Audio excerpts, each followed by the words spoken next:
Alright, video response, 3 questions kind of thing to a blog post by Hawariy Al-Maari. Anyway, I was just thinking in the context. He answered one of my questions, I thought, rather poorly. The last one, so I guess we'll do that and then we'll go to his questions. Yeah, I think that's probably the correct order of things. So anyway, the inheritance question, just kind of the worst kind of bullshit answer. Just part of the evolutionary system, just part of reality, of rules created by the selfish genes. Clearly, though, you know, the societies have managed to do it different ways, and it doesn't have to be the way it is. It's just silly to say. You know, inheritance, I mean, even in nature, it's nothing like what we've created. Hierarchies are seldom false. Yes, everyone should start with the same opportunities, but they won't, because we all differ in looks, intelligence, personality, etc. That's not really the argument. There's tons of stuff we can fix. So again, it's just this complete, you know, evasion of the subject. Like somehow all these subjects are the same. Whether you're good looking or not is the same subject as whether you should inherit $10 billion. It's not anywhere close to the same subject. One you can do something about, one you can't really do anything about. We can certainly do more about it than people do. I mean, obviously there's people who have kids when they know they have all kinds of genetic defects. They know everybody in their families died at 65 or something, and they still go ahead and march on like idiots. Nature doesn't make people equal. Well, again, so nature's your authority. So you seem to be able to answer all these other questions without using nature as your authority, and yet this question you just turn into, it's the natural way. So I guess I should just say to you about animal suffering, it's the way nature is. Nature likes to torture animals. It's one of its favorite things to do, is to cause a whole bunch of them to die so it can make little super monsters, you know. That's the whole game it plays. That's the whole thing it's built on. You seem to be capable of understanding how that's worth opposing and rejecting as an ethic, and yet you're saying this one we should just accept. I mean, you know, it's these kind of bullshit answers. That this is why the world sucks, is because you assholes just can't fucking think straight. I mean, for some reason you're horny for inheritance, and so you do this silly rationalization. Funny thing is that any purely political attempt, well, I don't even know what a purely political attempt to do anything is, so that's just another bullshit line. Where did you even pull that one? Where all of a sudden it's purely political. Attempt to correct this will just end in horror, so he's promising us horror. So if we did anything to moderate how much wealth can be just given for no accomplishment, if we dare to think we should have something like a merit society, oh my God, horror's coming. I mean, fucking bullshit. Ugh, preposterous bullshit. So anyway, on to the questions. Yeah, so I'm going to make another video on that whole subject anyway. I mean, it's the subject of the comment thing of the Bernie Sanders, welfare, immigration, all that kind of crap. You know, I obviously have some, you know, people just make stupid arguments, and they're stupid. Sorry. And so I'm going to point out they're stupid arguments. Alright, question 1. Imagine a world where anti-natalism, ethicalism, world government reigned. That means, okay, so democratically most people get it, and they figure, yes, it's time to wind it all down. And had enough support to put it into, keep power. Yes, okay, democracy. Yes, majority of people are agreeable. Yes, let's go ahead and live this thing out, but let's not make any more of this mess. Would it be legitimate to go beyond sterilization and start forcing abortions? Well, I don't even, so this makes not terribly a bunch of sense. Would it be legitimate to go beyond sterilization and start forcing abortions? Well, I mean, if you did sterilization, you wouldn't have to force abortions. Duh. And then execute people who get pregnant after they've been sterilized and forced to have an abortion. Both women and men as co-perpetrators. I think clearly if a majority of people are concerned with this subject, there's going to be some dialogue about human responsibilities, and you know, but there's you know, the idea that rewards and punishments have to be in the form of $10 billion inheritance or execution. Apparently that's how you think the world works. You either give them $10 billion for doing nothing, or you execute them. So yeah, I'm saying there's probably a solution somewhere in between. Doesn't have to be one of those idiotic solutions. Yeah. So I'm not going to really dignify that question with an answer, because I don't think any of that's going to be necessary.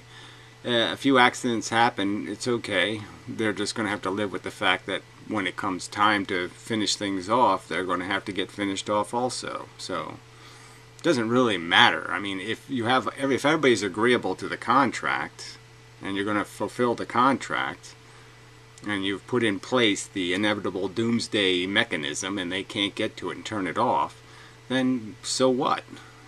You know, they're going to have to live with the fact that, you know, well, yeah, my parents were assholes and made me so I could live here for 30 years and get blown up by a nuclear bomb. But, you know, that'll be the game. All right. I mean, everything, you can create systems that are relatively indestructible, and you can create systems that are completely destructible. We see it on the internet all the time. There's some places that get hacked because their system sucks, and some places don't get hacked because their system is secure. There's bridges that last 100 years, 200 years, and there's bridges that last, you know, 4 years. You can engineer things right, and you can engineer things wrong. I'm not going to give you a detailed plan on exactly the formation of the you know, democratic process that will lead to inevitable law, and the fact that you'll have some security mechanisms put in place so that the vote can't go the other way, because the only people existing on Earth are people who would vote against it. You know, obviously. You'd have to have a security against that, I suppose. Is it the fact of existence or a fact of suffering that is primary to the argument of ethylism? Is it the fact of existence or the fact of suffering? Well, frankly, I don't know how you, if there's no suffering, then there's no fact that's relevant. So obviously existence in some non-suffering form, I could not care less. I don't care if there's planets and moons and galaxies and all that stuff. I care if they manifest into silly competitive organisms that are eating each other's vital parts in unpleasant ways and such. So yeah, I don't like this question. Yeah, I don't. Yeah, I will be asking a question sort of in those lines, in the sense that what's the nature of existence? I mean, as much as we'd like to say that nothing can't be perfect, it's sort of a perfect nothing. And if you're going to try to improve the nothing by creating joy or happiness, isn't the liability of that is that you've automatically created the negative potential first? And is it also maybe a fact that you really can't create the joy without creating knowledge of the negative experience of it? It may well be a psychological requirement that you can't manifest a sense of joy unless you first manifest the sense of not good. Alright, are children justified in taking revenge on parents for the crime of their procreation? Well, I don't think revenge is ever justified, so that's kind of a silly... you know, it's not silly because humans are full of those kind of emotions, but I'm just saying, you know, you're supposed to be making intelligent arguments here, and this is like the premise of it. Your question has built into it a grotesque stupidity. So you could have moderated your language and said, are children justified in seeking punitive reparations or something on parents for the crime of their procreation? And in some sense I would argue that children who, in some sense, it might make some logical sense to have some sort of reward and punishment tied to your children. So in the sense that if your children are a menace to society, you pay a price, a financial price, or a sacrifice of a portion of your life to public service or something for the fact that you raised a moron or an idiot or a menace. And likewise for all of those kind of circumstances. And I would say the reverse would be true, that if your child turns into somebody who feels victimized and abused by the facts of this aggressive act of creation, that they should be allowed some right to express their disfavor with the individuals responsible most directly for their circumstance. Revenge, like what? Kick them in the nuts? No, I don't think that's appropriate. Alright, question 4. Hypothetically, if you were Lucifer and you killed God and took his powers and you had the ability to make the universe into heaven without suffering, well, again, heaven is a silly conceptual idea. At least the Christian heaven is an undescribed place where you just walk around and admire the rubies. The Muslim heaven, the Islamic heaven, is apparently some kind of place where you go have sex with a bunch of virgins provided to you. I don't know where they come from, though, so I'd feel a little bit uncomfortable about enjoying my virgins that were somehow provided to me. I mean, I don't know the mechanism of their provision. You know, do they have any choice in the matter? So I certainly don't. If heaven is a place where you go rape women, well, that's not much of a heaven. So that all doesn't make much sense, does it? No, it's really, you know, you can't just say the word heaven again in a serious conversation with people who have spent more than 10 minutes thinking about life and its meaning. The word heaven is a really messy word because it just doesn't have any definition. Alright, a universe into heaven without suffering and death, etc., are to completely eliminate everything. Well, there you go. So, I mean, if you can give me some diagram of what this heaven would be in terms of a constructive thing, like if it was a easy bake oven, you know, just full of easy bake ovens, well, then I'd say, okay, heaven's okay. So I can think of a lot of robotic machine heaven and say, okay, go ahead and make that. But this idea of putting sentient creatures in it and calling it heaven, yeah, I just don't see the practicality of it. You know, a cat in perpetual sleep, maybe that's cool. So if you have just a bunch of cats sleeping on comfy pillows and they never wake up, that might be a good heaven. I don't know. But yeah, it's pretty hard to describe what this heaven's going to be, so fuck it. Etc., are to completely eliminate everything, including yourself, and simply making a universe of lasting vacuum, which is the moral choice for this mystical being.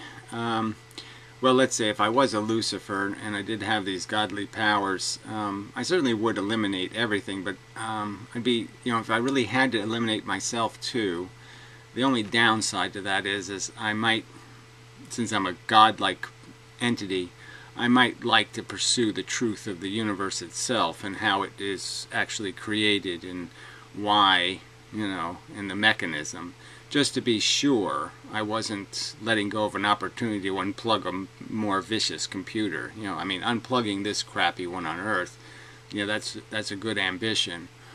But if there are nastier computers out there to unplug, as a god, I might have the power to go do some unplugging. So I wouldn't want to wipe out the power to unplug the nasty stuff. So that's where that one gets a little tricky. So thank you, though. These are, you know, interesting questions, and clearly elements of them, I think, if rephrased, they get to the heart of things. And yeah.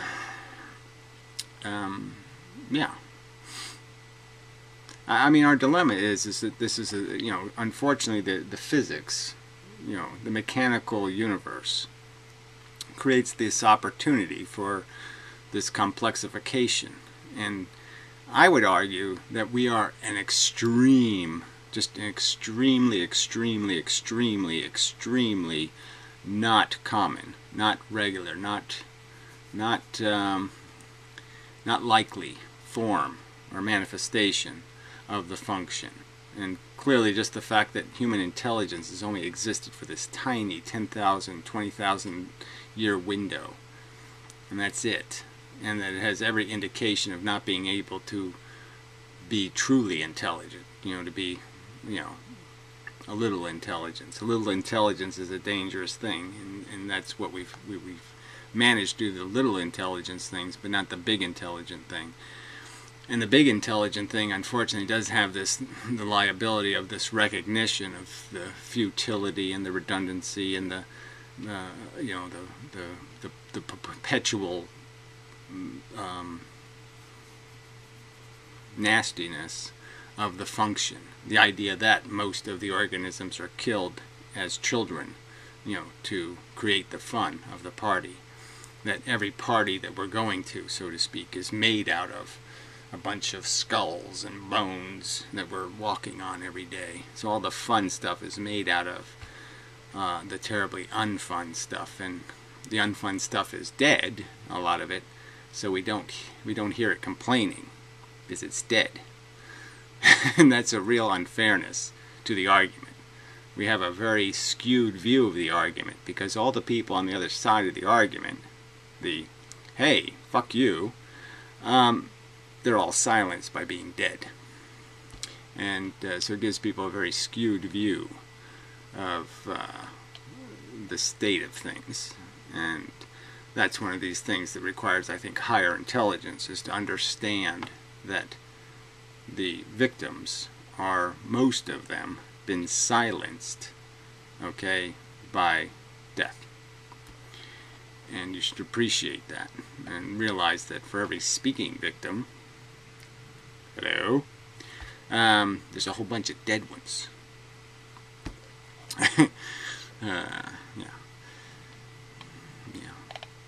Anyway, or one's in too much pain to even utter, one's too insane to even compose sentences, that you could understand.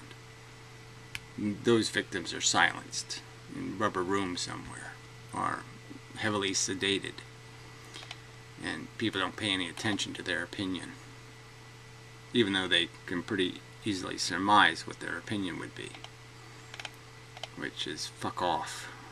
It's just, why didn't you just leave things alone? Anyway, okay, so I think this is enough for this video. So appreciate the response. I have made one of these little toolbar-y things, but I don't have a link to give you yet. Well, it is on the all page, whatever the all page is. It's this page here. So I did add it there.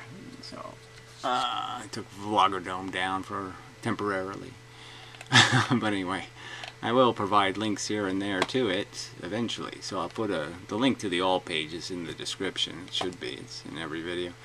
So anyway, but eventually you can just open it on any, I mean, that's the whole thing. See, I have it opened on this blog page. See, I can just open it anywhere. I can close it and pop it back on any page and blah, blah, blah, blah, blah. So it's quite functional, and, well, I don't know if it's functional. It could be in the future be functional. But anyway, it has a list of all the videos. So all the videos are on there. So far, most of them anyway. I didn't put all of Mr. Plant's videos, so there's just a link to Mr. Plant, because he has a bunch of 10-minute videos, and it'll just be a little bit inefficient, less than perfectly efficient, to include a bunch of those videos as links, as direct links. So I linked to his channel instead. But anyway, gotta fix that. Yeah, it keeps posting. Yeah, I thought I had posted the good version, but I guess I thought I did a redo of the good version, but apparently not. So anyway, yeah, even the alarm clock isn't the modern alarm clock, new and improved one. All right. Well, anyway, so yeah, I probably should have to redo it correctly, modify it, or something. Anyway, we'll get to that eventually, probably, maybe. Possibly. Anyway, till next time. Such.